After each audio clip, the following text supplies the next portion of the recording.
আবারও না আসলে নাই ভাই, ভিডিওটা দেখেন, না এসে থাকতে পারবেন না, কথা দিলাম। একটা চিপস চিপস দেবো ভালো কথা, কিন্তু এটা কি কি কি টাকা? এটা দেখে তোর কোন অ্যাঙ্গেল থেকে টাকা মনে হইতেছে? ভাই এটা তো টাকাই, টাকা আর এটার মাঝে কি তফাৎ? দেন না একটা চিপস। আহারে বেচারায় ক্ষুধার যন্ত্রণায় পাতারে টাকা মনে করতেছে, দিয়েই দি একটা চিপসই তো। এই নে।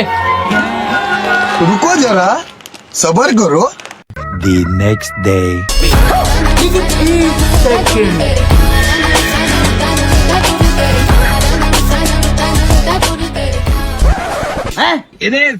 এগুলা কি?